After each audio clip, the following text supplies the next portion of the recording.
నమస్కారం. దూరదర్శన్ వార్తలకు స్వాగతం. నేను శ్రీదేవి. ముందుగా మనం కరోనాను నియంత్రించేందుకు ప్రతి ఒక్కరూ మాస్కును తప్పనిసరిగా ధరించాలి. ముక్కు నోరు కప్పి ఉంచేలా సరైన పద్ధతిలో మాస్కును ధరించాలి. తరచూ చేతులను శుభ్రం చేసుకోవాలి. వ్యక్తిగత పరిశుభ్రతను పాటిస్తూ సురక్షిత దూరాన్ని తప్పక పాటించాలి. అర్హులందరూ వ్యాక్సిన్ వేయించుకోవాలి. నిబంధనలు ఖచ్చితంగా పాటిద్దాం. కరోనాను జయిద్దాం.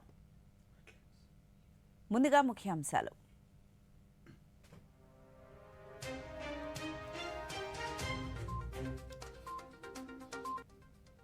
గుంటూరు జిల్లా సిఆర్డీఏ పరిధిలో ఇళ్ల నిర్మాణానికి ముఖ్యమంత్రి శంకుస్థాపన. వన మహోత్సవంలో మొక్కలు నాటిన వైఎస్ జగన్మోహన్ రెడ్డి. పేదల సొంతింటి కలను నెరవేర్చేందుకు కృషి చేస్తున్నామన్న ముఖ్యమంత్రి. పార్లమెంటు ఉభయ సభల్లో ఈ రోజు కొనసాగిన వాయిదాల పర్వం. మణిపూర్ ఘటనపై చర్చించాలంటూ విపక్షాల పట్టు. ఉభయ సభలు పలుమార్లు వాయిదా. చర్చకు సిద్ధమని లోక్సభలో ప్రకటించిన హోంమంత్రి అమిత్ షా.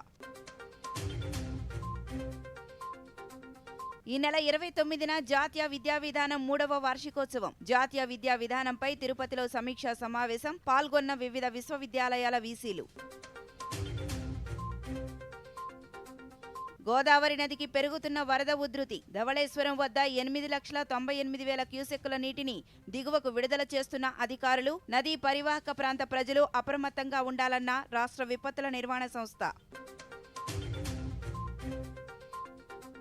ప్రధాని మన్ కీ బాత్ కార్యక్రమం ఈ నెల 30వ తేదీ ఆదివారం ఉదయం 11 గంటలకు. తెలుగు అనువాదం వెనువెంటనే దూరదర్శన్ సప్తగిరి, యాదగిరిలలో ప్రసారం. జియో సైన్స్ రంగం చాలా విస్తృతమైందని రాష్ట్రపతి ద్రౌపది ముర్ము పేర్కొన్నారు. ఢిల్లీలోని రాష్ట్రపతి భవన్ కల్చరల్ సెంటర్లో జరిగిన నేషనల్ జియో సైన్స్ అవార్డ్స్ 2020 పురస్కారాలను రాష్ట్రపతి అందించారు. కేంద్ర గనుల మంత్రిత్వ శాఖ భౌగోళిక శాస్త్ర రంగాల్లో అసాధారణ విజయాలు, విశేష కృషి చేసిన వ్యక్తులకు, బృందాలకు ఈ పురస్కారాలను అందిస్తోంది. పురస్కారాల ప్రదానం అనంతరం రాష్ట్రపతి మాట్లాడుతూ జియో సైన్స్ రంగంలో కొండ చర్యలు విరిగిపడడం, భూకంపాలు, వరదలు, సునామీ వంటి ప్రకృతి వైపరీత్యాల అధ్యయనం కూడా ఉందన్నారు. ప్రజల రక్షణలో ఇది ఎంతగానో ఉపయోగపడుతుందన్నారు. ఆర్థిక వ్యవస్థలో మైనింగ్ ప్రాథమిక రంగమన్న ఆమె దేశాభివృద్ధిలో ఖనిజాభివృద్ధి కీలక పాత్ర పోషిస్తోందన్నారు. గత కొన్నేళ్లుగా ప్రభుత్వం మైనింగ్ రంగంలో ప్రగతిశీల మార్పులు తీసుకొచ్చిందన్నారు. जियो साइंस के क्षेत्र में महत्वपूर्ण योगदान देकर आप सब ने देश की प्रगति में अपनी महत्वपूर्ण भागीदारी की है। इसके लिए मैं आप सबकी प्रशंसा करती हूँ। आज के पुरस्कार विजेताओं में जियोलॉजिकल सर्वे ऑफ इंडिया के अलावा टेक्नोलॉजी और रिसर्च से जुड़ी अन्य संस्थाओं, उच्च शिक्षण संस्थानों तथा इंडस्ट्री के विशेषज्ञों शामिल हैं। इस पुरस्कार योजना में समय समय पर सुनिश्चित बदलाव किए जाते रहे हैं। जियोलॉजिकल सर्वे ऑफ इंडिया के 14 विशेषज्ञों को आज के पुरस्कारों की विभिन्न कैटेगरीज के लिए चुना गया है। जैसे कि आप सभी जानते हैं, जियोलॉजिकल सर्वे ऑफ इंडिया का 170 वर्षों से अधिक का प्रभावशाली इतिहास है। इतने लंबे समय तक निरंतर योगदान देते रहना किसी भी संस्था के लिए गर्व की बात है। National geo science award for life time achievement द्वारा लंबे समय तक निरंतर असाधारण योगदान को मान्यता दी जाती है। ये एक प्रकार से जियो साइंटिस्ट के योगदान के साथ साथ भारत में जियो साइंस की विकास गाथा का अध्याय भी होता है। दूसरी ओर national young geo scientist award Bharat में जियो साइंस के उज्जवल भविष्य को प्रोत्साहित किया जाता है। ये दोनों पुरस्कार हमारे देश में जियो साइंस के अतीत, वर्तमान और भविष्य का प्रतिबिंब है। अन्य जियो साइंस अवार्ड भी इस क्षेत्र में देश की प्रगति को दर्शाते हैं। जियो साइंस अवार्ड की सुविचार परिकल्पना के लिए मैं भारत सरकार के सभी संबंध विभाग को बधाई देती हूँ। దేవాలయాలను ప్రగతిపాద పట్టించడంలో ట్రస్ట్ బోర్డు సభ్యులు కీలకంగా పనిచేయాలని రాష్ట్ర శాసనసభాపతి తమ్మినేని సీతారాం అన్నారు. శ్రీకాకుళం జిల్లా ఆముదాల వలస శ్రీ వెంకటేశ్వర స్వామి దేవాలయ నూతన కార్యవర్గం ప్రమాణ స్వీకార కార్యక్రమంలో ఆయన పాల్గొన్నారు. ఆలయ కార్యనిర్వహణ అధికారి సభ్యులతో ప్రమాణ స్వీకారం చేయించారు. ఈ సందర్భంగా స్పీకర్ మాట్లాడుతూ దేవాదాయ శాఖ అధికారుల విలువైన సలహాలు, సూచనలతో స్వామి ఆలయ విశిష్టతను కాపాడాలన్నారు. భక్తుల విశ్వాసాలకు తగ్గట్టుగా ఆలయంలో మరిన్ని సేవలు పెంచేందుకు కృషి చేయాలని సూచించారు. అల్పపీడన ప్రభావంతో కురుస్తున్న వర్షాలు, ఎగువ ప్రాంతాల్లో కురుస్తున్న భారీ వర్షాలతో వస్తున్న వరద నీటితో డాక్టర్ బిఆర్ అంబేద్కర్ కోనసీమ జిల్లా, తూర్పుగోదావరి, అల్లూరి సీతారామరాజు జిల్లాలు ఉక్కిరిబిక్కిరవుతున్నాయి. గడిచిన 12 గంటల వ్యవధిలో విస్తారంగా వర్షాలు పడుతుండటంతో జనజీవనం స్తంభించింది. ధవళేశ్వరం బ్యారేజీ నుండి 9,16,000 క్యూసెక్కుల వరద నీటిని దిగువకు విడుదల చేస్తున్నారు. అల్లూరి సీతారామరాజు జిల్లా కూనవరం, వీఆర్పురం, చింతూరు, వీఆర్పురం మధ్య రాకపోకలు నిలిచిపోయాయి. చింతూరు వద్ద శబరి నది నీటిమట్టం 28 అడుగుల మేర కొనసాగుతోంది. ముంపు మండలాల చుట్టూ వరద నీరు చేరడంతో 2 మండలాల ప్రజలు ఆందోళన చెందుతున్నారు. ప్రస్తుతం నెలకొన్న వరదలు, వర్షాల పరిస్థితిపై మా రాజమహేంద్రవరం ప్రతినిధి మూర్తి అందించిన మరిన్ని వివరాలు ఇప్పుడు చూద్దాం. అంబేద్కర్ కోనసీమ జిల్లాలోని అమలాపురంలో సీఎం జగన్మోహన్ రెడ్డి పర్యటన కూడా ఉంది. అయితే భారీ వర్షాల నేపథ్యంలో ఇది 28వ తేదీ నాటికి వాయిదా పడుతుందని అంచనా వేస్తూ వస్తున్నారు. అయితే అధికారికంగా ఇంకా రావాల్సి ఉంది. అల్పపీడన ప్రభావంతో వర్షాల ప్రభావం ఎదుర్కొంటుండగా అటు గోదావరి కూడా వరదల ప్రభావం అత్యధికంగానే ఉంది. దాదాపు ధవళేశ్వరం బ్యారేజ్ నుంచి 9.16 లక్షల క్యూసెక్ల వరద నీరు దిగి వదులుతున్నారు. గోదావరిలో వరద ప్రభావం అయితే ప్రతి 24 గంటలకు కూడా మారుతూ వస్తుంది. అటు క్యాచ్మెంట్ ఏరియాలో కురుస్తున్న వర్షాల ప్రభావంతో అటు 24 గంటల పాటు రైజింగ్ అంటే పెరుగుతూ వస్తున్న గోదావరి తర్వాత మరో 24 గంటలు తగ్గుతూ వస్తుంది, మళ్ళీ పెరుగుతూ వస్తుంది. ఇలా అప్ అండ్ డౌన్స్ అనేది దాదాపు గత 48 గంటలుగా కొనసాగుతూ వస్తుంది. అటు సీతారామరాజు జిల్లాతో పాటు తూర్పుగోదావరి, ఇటు డాక్టర్ బిఆర్ అంబేద్కర్ కోనసీమ జిల్లా యంత్రాంగాలు అప్రమత్తమయ్యాయి. ఎప్పటికప్పుడు వస్తున్న వరదలను అంచనా వేస్తూ అధికారులు చర్యలు తీసుకుంటూ వస్తున్నారు. ఆపద వచ్చినప్పటికీ కూడా దాన్ని ఎదుర్కొనేందుకు యంత్రాంగం కూడా సిద్ధంగా ఉంది. మూర్తి, దూరదర్శన్ న్యూస్, రాజమహేంద్ర. ప్రజా సమస్యల పరిష్కారమే లక్ష్యంగా ప్రకాశం జిల్లా ఒంగోలు కలెక్టరేట్లో ఈరోజు జగనన్నకు చెబుదాం స్పందన కార్యక్రమాన్ని నిర్వహించారు. జిల్లా కలెక్టర్ ఏఎస్ దినేష్ కుమార్ వివిధ శాఖల అధికారులతో కలిసి జిల్లా వ్యాప్తంగా వివిధ ప్రాంతాల నుంచి వచ్చిన ప్రజల అర్జీలను స్వీకరించారు. ఈ సందర్భంగా కలెక్టర్ మాట్లాడుతూ ప్రజా సమస్యల పరిష్కారానికి అధిక ప్రాధాన్యతనివ్వాలన్నారు. అర్జీదారులకు వారి ఫిర్యాదు ఏ స్థాయిలో ఉందో తెలిసేలా ఎప్పటికప్పుడు సమాచారం ఇవ్వాలన్నారు. శ్రీ పొట్టి శ్రీరాములు నెల్లూరు జిల్లా కలెక్టరేట్లో ప్రజా సమస్యల పరిష్కార వేదిక స్పందన జగనన్నకు చెబుదాం కార్యక్రమాన్ని నిర్వహించారు. జిల్లా కలెక్టర్ ఎం హరినారాయణ్ ఇతర శాఖల అధికారులతో కలిసి ప్రజల నుంచి అర్జీలు స్వీకరించారు. వృద్ధులు, మహిళలు, విభిన్న ప్రతిభావంతులు, అలాగే బీజేపీ నేతలు పలు అంశాలపై కలెక్టర్కి ఫిర్యాదు చేశారు. ప్రజల నుంచి వచ్చిన అర్జీలను వెంటనే పరిశీలించి పరిష్కరించాలని హరినారాయణ్ అధికారులను ఆదేశించారు. పశ్చిమ గోదావరి జిల్లాలో ఆగస్టు 15వ తేదీన నిర్వహించే స్వాతంత్ర్య దినోత్సవ వేడుకల్లో అన్ని శాఖల అధికారులు సన్నద్ధంగా ఉండాలని జిల్లా కలెక్టర్ పి ప్రశాంతి అధికారులను ఆదేశించారు. వివిధ శాఖల అధికారులతో ఈరోజు ఆమె కలెక్టరేట్లో సమీక్షా సమావేశం నిర్వహించారు. ఈ సందర్భంగా ఆమె మాట్లాడుతూ స్వాతంత్ర్య దినోత్సవ వేడుకలకు చేసే ఏర్పాట్లలో ఎలాంటి లోపాలు లేకుండా చూడాలని అన్నారు. ఈ నెల 29వ తేదీ శ్రీ పొట్టి శ్రీరాములు నెల్లూరు జిల్లా బారా షాహీద్ దర్గాలో నిర్వహించే రొట్టెల పండుగకు అన్ని ఏర్పాట్లు చేయాలని జిల్లా కలెక్టర్ ఎం హరినారాయణ్ అధికారులను ఆదేశించారు. జిల్లా కలెక్టరేట్లో ఈరోజు ఆయన పోలీసు, రెవెన్యూతో సహా వివిధ శాఖల అధికారులతో సమీక్షా సమావేశం నిర్వహించారు. దేశం నలుమూలల నుంచి రొట్టెల పండుగకు తరలివచ్చే భక్తులకు ఎలాంటి ఇబ్బందులు తలెత్తకుండా అన్ని ఏర్పాట్లు చేయాలని ఆదేశించారు. ఈ సందర్భంగా భద్రతా ఏర్పాట్లను జిల్లా ఎస్పీ తిరుమలేశ్వరరెడ్డి సమీక్షించారు. గుంటూరు జిల్లా సిఆర్డీఏ పరిధిలోని రాష్ట్ర గృహ నిర్మాణ సంస్థ ద్వారా ఈడబ్ల్యూఎస్ లేఅవుట్లలో 1,829 కోట్ల రూపాయల వ్యయంతో అన్ని మౌలిక వసతులతో నిర్మించనున్న 50,793 ఇళ్ల నిర్మాణానికి ముఖ్యమంత్రి వైఎస్ జగన్మోహన్ రెడ్డి ఈరోజు శంకుస్థాపన చేశారు. కృష్ణాయపాలెం లేఅవుట్ వద్ద పైలాన్ను ఆవిష్కరించారు. 45 సామాజిక మౌలిక వసతుల ప్రాజెక్టులకు కూడా ముఖ్యమంత్రి శంకుస్థాపన చేశారు. ఇళ్ల నిర్మాణానికి భూమి పూజ చేసిన అనంతరం వన మహోత్సవంలో భాగంగా మొక్కలు నాటే కార్యక్రమాన్ని ముఖ్యమంత్రి ప్రారంభించారు. మంత్రివర్యులు శ్రీ వైఎస్ జగన్ వేద మంత్రోచ్చరణల మధ్య కార్యక్రమాన్ని ప్రారంభించబోతున్న గౌరవ ముఖ్యమంత్రి వర్యులకు నిర్వహిస్తూ ఉన్నారు.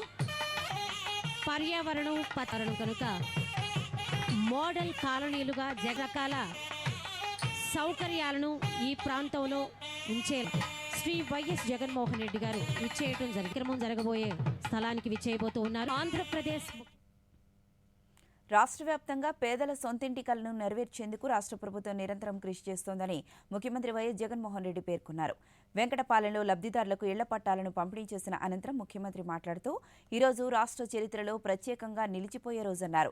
ఎన్నో అవరోధాలను అధిగమించి పేదలకు ఇళ్ల పట్టాలను అందించామన్నారు.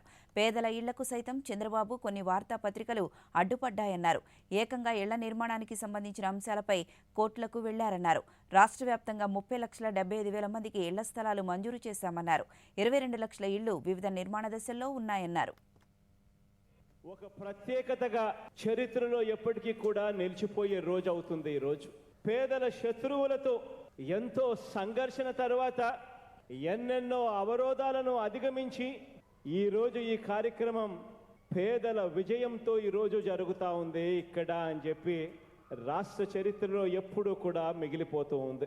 సామాజిక వర్గాల సంక్షేమం కానివ్వండి, ప్రాంతాల సంక్షేమం కానివ్వండి, డీసెంట్రలైజేషన్ కానివ్వండి, పోర్టులు కానివ్వండి, మెడికల్ కాలేజీల నిర్మాణం కానివ్వండి, ఇలా ఏ అంశాన్ని కూడా తీసుకున్నా కూడా ఈ 4 సంవత్సరాలలో అంతకు ముందు ఎప్పుడు ఏ ఒక్క ప్రభుత్వం చేయనంత మంచి మీ బిడ్డ ప్రభుత్వం దేవుడి దయతో మీ అందరి చల్లని ఆశీస్సులతో చేయగలిగింది అని సందర్భంగా సగర్వంగా సవినయంగా తెలియజేస్తా ఉన్నా.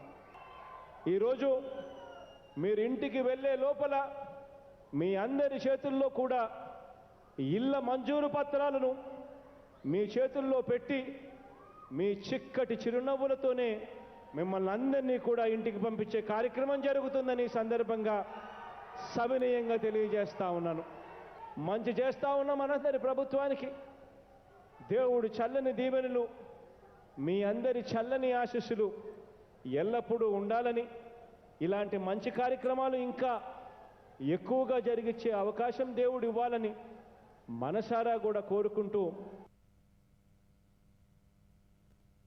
మణిపూర్లో జరిగిన ఘటన పట్ల పార్లమెంటు ఉభయ సభల్లో నిరసనలు కొనసాగుతున్నాయి. ఈ ఉదయం ప్రారంభమైన లోక్సభలో స్పీకర్ ఓం బిర్లా ప్రశ్నోత్తరాలు చేపట్టేందుకు సన్నద్దం కాగా మణిపూర్ అంశంపై చర్చ జరగాలంటూ విపక్ష సభ్యులు పట్టుబట్టారు. అయితే 12 గంటలకు చర్చించేందుకు సిద్ధంగా ఉన్నామని స్పీకర్ ప్రకటించారు. ఇదే సమయంలో పార్లమెంటరీ వ్యవహారాల శాఖ మంత్రి ప్రహ్లాద్ జోషి, రక్షణ శాఖ మంత్రి రాజ్నాథ్ సింగ్ మణిపూర్ అంశంపై చర్చించేందుకు సిద్ధంగా ఉన్నామని ప్రకటించారు. అయినప్పటికీ విపక్షాల ఆందోళనలు కొనసాగించడంతో ఆందోళన మధ్య స్పీకర్ ప్రశ్నోత్తరాలను కొనసాగించారు. అనంతరం విపక్షాల గందరగోళం మధ్య స్పీకర్ సభను మధ్యాహ్నం 12 గంటలకు వాయిదా వేశారు.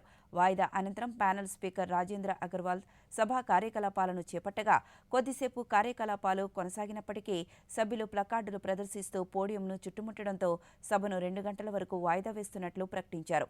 వాయిదా అనంతరం కూడా పరిస్థితిలో ఎలాంటి మార్పు లేకపోవడంతో మరోమారు 2 గంటల 30 నిమిషాల వరకు వాయిదా వేశారు. వాయిదా అనంతరం స్పీకర్ ఓం బిర్లా సభా కార్యకలాపాలను నిర్వహించారు. హోంమంత్రి అమిత్ షా మాట్లాడుతూ ఉండగా సభ్యులు పెద్ద ఎత్తున నినాదాలు చేయడంతో రేపు ఉదయానికి సభను వాయిదా వేశారు. सम्मानीय सदस्यों से मेरा आग्रह है एक बेहतर रास्ता निकालकर वहां की जनता की भलाई कर सकें। पुनः माननीय सदस्यों आग्रह करूंगा अपनी अपनी सीट पर विराजें। सदन की कार्रवाई मंगलवार दिनांक 25 जुलाई 2023 को 11 बजे तक के लिए स्थगित की जाती है। మణిపూర్లో చోటు చేసుకున్న ఘటనపై చర్చించేందుకు సిద్ధంగా ఉన్నామని కేంద్ర హోంమంత్రి అమిత్ షా తెలిపారు. లోక్సభలో మంత్రి ఆ రోజు మాట్లాడుతూ మణిపూర్ అంశంపై చర్చ జరిగేలా చూడాలని విపక్ష పార్టీలను కోరారు. ఈ సున్నితమైన అంశంపై దేశం నిజం తెలుసుకోవడం ముఖ్యమని అమిత్ షా సభ్యులకు సూచించారు. అలాగే ఈ అంశంపై చర్చకు విపక్షాలు ఎందుకు సుముఖంగా లేవో అర్థం కావడం లేదని ఆశ్చర్యం వ్యక్తం చేశారు. ఆయన కోరిన తర్వాత కూడా సభ్యులు తమ నిరసన కొనసాగించారు.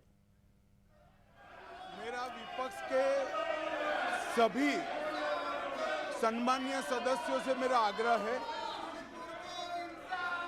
कि एक बहुत संवेदनशील मुद्दे पर काफी सदस्यों ने सत्ताधारी दल के और विपक्ष के दोनों ओर के सदस्य ने चर्चा की मांग की है। मैं सदन में चर्चा के लिए तैयार हूं। मुझे मालूम नहीं है कि विपक्ष को चर्चा करने देना नहीं चाहता। मेरा विपक्ष के नेता को आग्रह है कि चर्चा होने दे और इस महत्वपूर्ण मसले पर पूरे देश के सामने सच्चाई जाए बहुत महत्वपूर्ण है। మణిపూర్ ఘటనపై ఇటు రాజ్యసభలోనూ గందరగోళం నెలకొంది. సభ ప్రారంభమైనప్పటి నుంచి సభ్యులు గందరగోళం చేస్తూ పెద్ద ఎత్తున నినాదాలు చేశారు.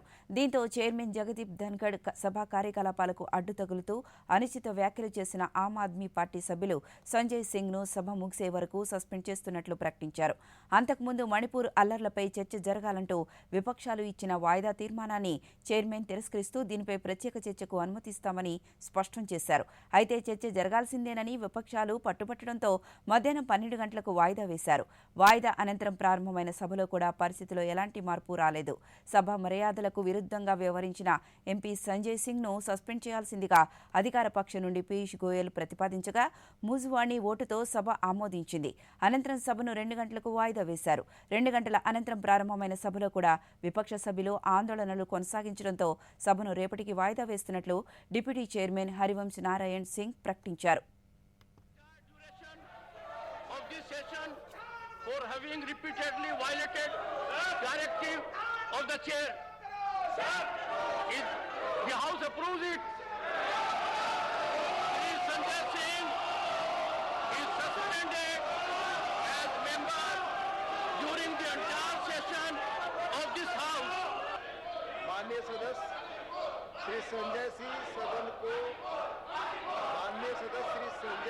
सदस्य को सदन की सेवा से निलंबित कर दिया गया है और मैंने उनसे सदन से हटने का आग्रह किया था। मेरी अपील के बावजूद सदस्य सदन से बाहर नहीं गए और सदन को 1 घंटे के लिए स्थगित करना पड़ा। अब जब सदन पुनः रीअसेंबल हुआ है, श्री संजय सिंह अपनी सीट पर अभी भी विद्यमान है। मैं एक बार फिर पुनः माननीय सदस्य से सदन से हटने का आग्रह करता हूं। कृपया सदन से बाहर जाएं और सदन को चलने दें। प्लीज माननीय संजय सिंह जी कृपया बाहर जाएं और सदन की कार्रवाई चलने दें।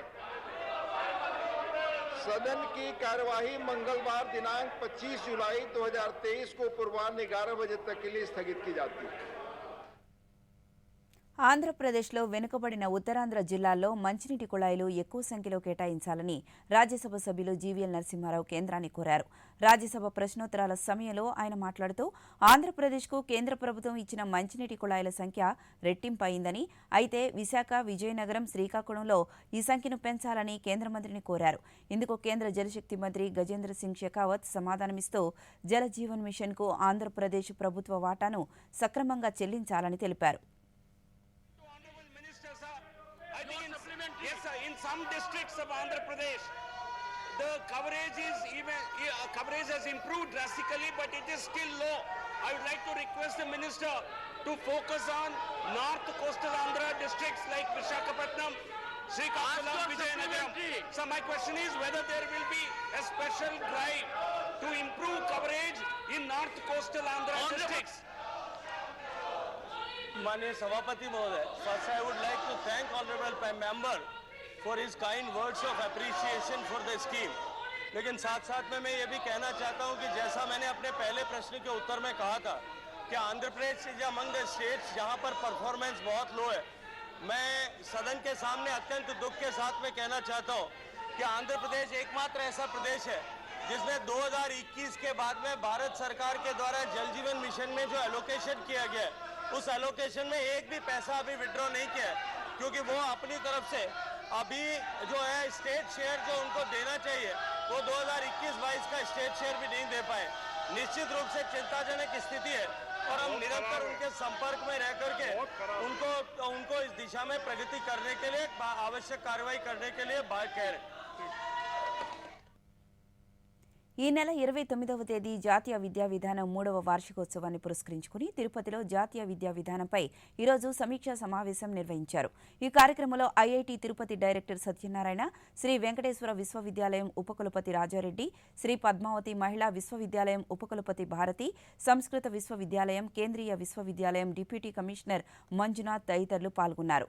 ఈ సందర్భంగా వారు మాట్లాడుతూ జాతీయ విద్యా విధానం 2020 అమలుపై ఈ నెల 29వ తేదీ ఢిల్లీలోని ప్రగతి ప్రగతి మైదానంలో సమావేశం జరుగుతుందని, ఈ కార్యక్రమంలో ప్రధానమంత్రి నరేంద్ర మోదీ పాల్గొంటారని చెప్పారు. జాతీయ విద్యా విధానంలో పలు మార్పులు వస్తున్నాయన్నారు. జాతీయ విద్యా విధానం కేంద్రీయ విద్యాలయాల్లో అమలు చేస్తున్నట్లు చెప్పారు. రాష్ట్రంలో సైతం విద్యా వ్యవస్థలో అనేక మార్పులు చోటు చేసుకున్నాయని వారు పేర్కొన్నారు. ఉపయోగాలు మనకి తెలుస్తాయి. ఈ యొక్క నిర్ణయాన్ని స్వాగతిస్తున్నారు. రాబో తరాల్లో నూతన భారత పౌరులని మనం చూడబోతున్నామని నేనైతే ఖచ్చితంగా చెప్పగలను. మొదటిసారిగా మన ప్రధానమంత్రి గారు నరేంద్ర మోడీ గారికి ధన్యవాదాలు. దేశవ్యాప్తంగా ఒకే విద్యా విధానం అమలుపరచడం వల్ల విద్యార్థి ఏ స్థాయి కన్నా ఎదగడానికి ఒక అవకాశం ఉంటుంది. జాతీయ విద్యా విధానం వల్ల ఎన్సీఆర్టీ వాళ్ళు కూడా నూతన పుస్తకాలని కరికులంని తయారు చేసి బోధన చేయడం వల్ల చాలా ఉపయోగకరమైనటువంటిది. ఒక అగ్రస్థానానికి చేరుకోవడానికి ఈ నూతన విద్యా విధానము ఉపయోగపడుతుందని నా ప్రగాఢమైనటువంటి సందేశము. విద్యా విధానాన్ని కొనసాగించడం వల్ల గతంలో ఏమయ్యే ఉండేదంటే కేవలం విద్యార్థులు గైడ్లపై ఆధారపడి వాటి ద్వారా పోటీ పరీక్షలకు నెగ్గేటువంటి అవకాశం చాలా తక్కువగా ఉండేది. కానీ ఇప్పుడు ఈ ఒకే దేశమంతా అమలు చేస్తున్నటువంటి విద్యా విధానం వల్ల విద్యార్థులకు ఏ రాష్ట్రానికి వెళ్ళినా కానీ భవిష్యత్తులో ఉద్యోగ అవకాశాలు అయితేనేమి, విద్యా విధానంలో అయితేనేమి పరిపక్వత చెంది దేశము ఉన్నత స్థాయిలో విద్యా విధానాన్ని పరిపక్వత చెందే విధంగా రూపొందుతుందని చెప్పి ఈ నెల 29వ తేదీ జాతీయ విధానం 3వ వార్షికోత్సవాన్ని పురస్కరించుకుని తిరుపతిలో జాతీయ విద్యా విధానంపై ఈరోజు సమీక్ష సమావేశం నిర్వహించారు. ఈ కార్యక్రమంలో ఐఐటి తిరుపతి డైరెక్టర్ సత్యనారాయణ, శ్రీ వెంకటేశ్వర విశ్వవిద్యాలయం ఉపకులపతి రాజారెడ్డి, శ్రీ పద్మావతి మహిళా విశ్వవిద్యాలయం ఉపకులపతి భారతి, సంస్కృత విశ్వవిద్యాలయం, కేంద్రీయ విశ్వవిద్యాలయం డిప్యూటీ కమిషనర్ మంజునాథ్ తదితరులు పాల్గొన్నారు. ఈ సందర్భంగా వారు మాట్లాడుతూ జాతీయ విద్యా విధానం 2020 అమలుపై ఈ నెల 29వ తేదీ ఢిల్లీలోని ప్రగతి మైదానంలో సమావేశం జరుగుతుందని, ఈ కార్యక్రమంలో ప్రధానమంత్రి నరేంద్ర మోదీ పాల్గొంటారని చెప్పారు.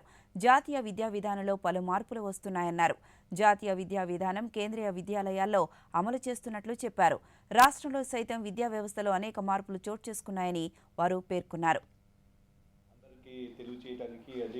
కాన్ఫరెన్స్ పెడుతున్నారు. మన ఆనరబుల్ ప్రైమ్ మినిస్టర్ వచ్చి అది ఇనాగ్రేట్ చేశారు. ఈ సంవత్సరం కూడా ప్రైమ్ మినిస్టర్ గారు వస్తున్నారు. ఇక్కడ మన ప్రగతి మైదాన్ న్యూఢిల్లీలో జరుగుతుంది. నేషనల్ ఎడ్యుకేషన్ పాలసీ 2020 అనేది వచ్చింది. యూనివర్సిటీ ద్వారా మేము వేసుకున్నాం. అందుకని పూర్తిగా ఎన్ఈపీ ఇంప్లిమెంటేషన్ అనేది మా యూనివర్సిటీలో జరిగిపోయింది. అది ఫస్ట్ బ్యాచ్ ఇప్పుడు బయటకు వస్తుంది. అందుకని ఈ పూర్తిగా ఎన్ఈపీ ఇంప్లిమెంట్ చేయడం అనే దాంట్లో మా యూనివర్సిటీ కొంచెం ముందు ఉందని చెప్పడానికి గర్వంగా ఉన్నాము. అలాగే ఎన్ఈపీలో చెప్పబడిన రీసెర్చ్ ఓరియంటెడ్ ఫీచర్స్ కానీ, అంటే ఈ వైడ్ రేంజ్ ఆఫ్ కోర్సెస్లో ఎపిగ్రఫీ, మానస్క్రిప్టాలజీ అటువంటి కోర్సెస్తో పాటు మోడర్న్ కోర్సెస్, అలా మోడర్న్ ఇన్స్టిట్యూషన్స్ కూడా కొలాబరేషన్ చేసుకుంటూ ఎలాగైనా మోడర్న్ కోర్సెస్ కూడా వాళ్ళకి ఇంకా వైడ్ రేంజ్ ఆఫ్ కోర్సెస్ ఇవ్వాలని దానికి కూడా ప్రయత్నాలు చేస్తున్నాము. ఈరోజు చెప్పబడిన అన్ని అంశాలు ఎలా కవర్ అవుతాయని చూసుకుంటూ ఈ క్లస్టర్ ఇక్కడ తిరుపతిలో ఏదైతే మొదలవుతుందో దాంట్లో కూడా భాగం వహించడానికి మేము సిద్ధంగా. కేంద్ర ప్రభుత్వం అమలు చేస్తున్న జాతీయ విద్యా విధానం 2020 పట్ల సర్వత్రా హర్షం వ్యక్తమవుతోంది. నూతన విద్యా విధానంలో పొందుపరిచిన పాఠ్యాంశాలు విద్యార్థులకు ఎంతగానో ఉపయోగపడుతున్నాయని అనంతపురం జిల్లా వాసులు పేర్కొన్నారు. విద్యార్థుల్లో మేధాశక్తిని పెంచేలా ఈ విధానం ఉందని అన్నారు. దేశం మొత్తం ఒకే విద్యా విధానం ఉండడం ద్వారా విద్యార్థులకు ఎంతగానో ఉపయోగపడుతుందన్నారు. గౌరవనీయ ప్రధానమంత్రి శ్రీ నరేంద్ర మోడీ గారి నేతృత్వంలో తీసుకొస్తున్నటువంటి నూతన జాతీయ విద్యా విధానం అనేది ఒక విప్లవాత్మకమైనటువంటి మార్పు అని చెప్పి నేను చెప్పగలను. విద్యార్థుల సర్వతోముఖాభివృద్ధికి ఎంతో చక్కటి అవకాశం ఉంది. విద్యార్థులు వృత్తి నైపుణ్యాన్ని కూడా పెంచుకోవడానికి కూడా ఈ నూతన విద్యా విధానం ద్వారా అవకాశం ఉంది. విద్యార్థుల్లో జాతీయతా భావం పెంపొందడానికి ఎంతో అవకాశం ఉంది. క్షుణ్ణంగా పరిశీలిస్తే దీంట్లో ఉన్నటువంటి ఎన్నో ఉపయోగాలు మనకి తెలుస్తాయి. ఈ యొక్క నిర్ణయాన్ని స్వాగతిస్తున్నారు. రాబో తరాల్లో నూతన భారత పౌరులని మనం చూడబోతున్నామని నేనైతే ఖచ్చితంగా చెప్పగలను. మొదటిసారిగా మన ప్రధానమంత్రి గారు నరేంద్ర మోడీ గారికి ధన్యవాదాలు. దేశవ్యాప్తంగా ఒకే విద్యా విధానం అమలుపరచడం వల్ల విద్యార్థి ఏ స్థాయి కన్నా ఎదగడానికి ఒక అవకాశం ఉంటుంది. జాతీయ విద్యా విధానం వల్ల ఎన్సీఆర్టీ వాళ్ళు కూడా నూతన పుస్తకాలని కరికులంని తయారు చేసి బోధన చేయడం వల్ల చాలా ఉపయోగకరమైనటువంటిది. ఒక అగ్రస్థానానికి చేరుకోవడానికి ఈ నూతన విద్యా విధానము ఉపయోగపడుతుందని నా ప్రగాఢమైనటువంటి సందేశము. విద్యా విధానాన్ని కొనసాగించడం వల్ల గతంలో ఏమయ్యే ఉండేదంటే కేవలం విద్యార్థులు గైడ్లపై ఆధారపడి వాటి ద్వారా పోటీ పరీక్షలకు నెగ్గేటువంటి అవకాశం చాలా తక్కువగా ఉండేది. కానీ ఇప్పుడు ఈ ఒకే దేశమంతా అమలు చేస్తున్నటువంటి విద్యా విధానం వల్ల విద్యార్థులకు ఏ రాష్ట్రానికి వెళ్ళినా కానీ భవిష్యత్తులో ఉద్యోగ అవకాశాలు అయితేనేమి, విద్యా విధానంలో అయితేనేమి పరిపక్వత చెంది దేశము ఉన్నత స్థాయిలో విద్యా విధానాన్ని పరిపక్వత చెందే విధంగా రూపొందుతుందని చెప్పి. రుణ వసూళ్లలో ప్రభుత్వ, ప్రైవేటు బ్యాంకులు ఖాతాదారుల పట్ల కఠినంగా వ్యవహరించకుండా తగు చర్యలు తీసుకోవాల్సిందిగా ఆర్బీఐకి తగు సూచనలు చేశామని ఆర్థిక మంత్రి నిర్మలా సీతారామన్ వెల్లడించారు. లోక్సభ ప్రశ్నోత్తరాల సమయంలో శివసేన సభ్యుడు ధైర్యశీల్ మానే అడిగిన ప్రశ్నకు ఆర్థిక మంత్రి సమాధానం చెబుతూ కొన్ని బ్యాంకులు మానవీయ దృష్టితో వ్యవహరించాలని, కఠిన వైఖరి విడనాడాలని అన్నారు. ఇది ప్రభుత్వం దృష్టిలో ఉందని ఆమె తెలిపారు. I would want to add something to it. The honourable member has raised a very sensitive issue.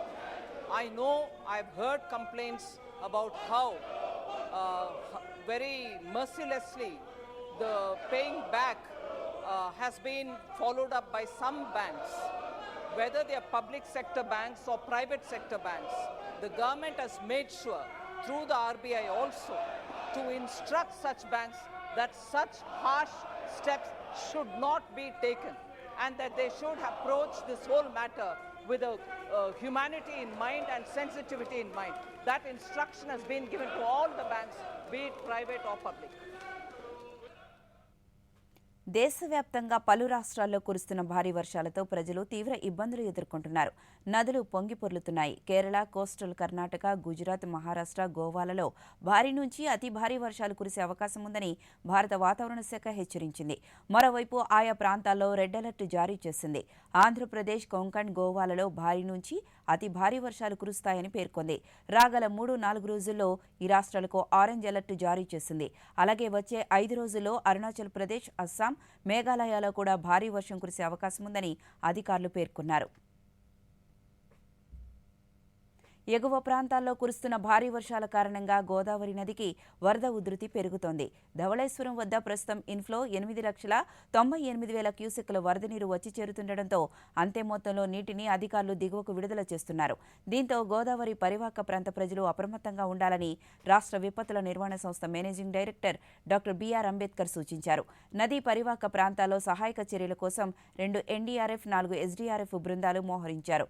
Dhavaleswaram వద్ద మొదటి ప్రమాద హెచ్చరిక జారీ చేసే అవకాశం ఉంది. వాయువ్య బంగాళాఖాతంలో ఉపరితల ఆవర్తనం కొనసాగుతోంది. దీని ప్రభావంతో ఉత్తర, దక్షిణ కోస్తా, రాయలసీమ, యానం ప్రాంతాల్లో ఒక మోస్తరు నుంచి భారీ వర్షాలు కురిసే అవకాశం ఉందని వాతావరణ శాఖ అధికారులు హెచ్చరించారు. ఇదే సమయంలో గంటకు 30 నుంచి 40 కిలోమీటర్ల వేగంతో బలమైన ఈదురుగాలులు వీస్తాయని అధికారులు తెలిపారు. ప్రధానమంత్రి నరేంద్ర మోదీ తన మనసులోని భావాలను దేశ ప్రజలతో పంచుకునే మన్ కీ బాత్ కార్యక్రమం 103వ సంచిక ఈ నెల 30వ తేదీ ఆదివారం ఉదయం 11 గంటలకు ప్రసారమవుతుంది. ప్రజలు తమ అభిప్రాయాలను, సలహాలను, సూచనలను పంపాలని ప్రధాని ట్విట్టర్ ద్వారా కోరారు. ప్రజలు నమో యాప్ ద్వారా కానీ స్వర సందేశాలనైతే 1800117800 నంబర్కు ఈ నెల 28వ తేదీలోపు పంపవచ్చు. అలాగే www.mygov.in వెబ్సైట్ ద్వారా కానీ 1922 నంబర్కు మిస్డ్ కాల్ ఇవ్వడం ద్వారా తిరిగి మన మొబైల్కు వచ్చే సంక్షిప్త సందేశంలోని లింక్ ద్వారా కూడా అభిప్రాయాలను తెలియచేయవచ్చు. ఆకాశవాణి సమన్వయంతో దూరదర్శన్ ఛానళ్లు మన్ కీ బాత్ కార్యక్రమాన్ని ప్రసారం చేస్తాయి. ఈ కార్యక్రమ తెలుగు అనువాదం వెనువెంటనే దూరదర్శన్ సప్తగిరి, యాదగిరిలో ప్రసారమవుతుంది. ఇక కరోనాను నియంత్రించేందుకు ప్రతి ఒక్కరూ మాస్కును తప్పనిసరిగా ధరించాలి. ముక్కు, నోరు కప్పి ఉంచేలా సరైన పద్ధతిలో మాస్కును ధరించాలి. తరచూ చేతులను శుభ్రం చేసుకోవాలి. వ్యక్తిగత పరిశుభ్రతను పాటిస్తూ సురక్షిత దూరాన్ని తప్పక పాటించాలి. అర్హులందరూ వ్యాక్సిన్ వేయించుకోవాలి. నిబంధనలు ఖచ్చితంగా పాటిద్దాం. కరోనాను జయిద్దాం.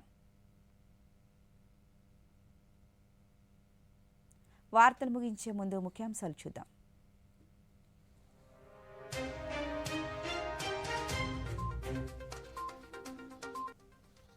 గుంటూరు జిల్లా సిఆర్డీఏ పరిధిలో ఇళ్ల నిర్మాణానికి ముఖ్యమంత్రి శంకుస్థాపన. వన మహోత్సవంలో మొక్కలు నాటిన వైఎస్ జగన్మోహన్ రెడ్డి. పేదల సొంతింటి కలను నెరవేర్చేందుకు కృషి చేస్తున్నామన్న ముఖ్యమంత్రి.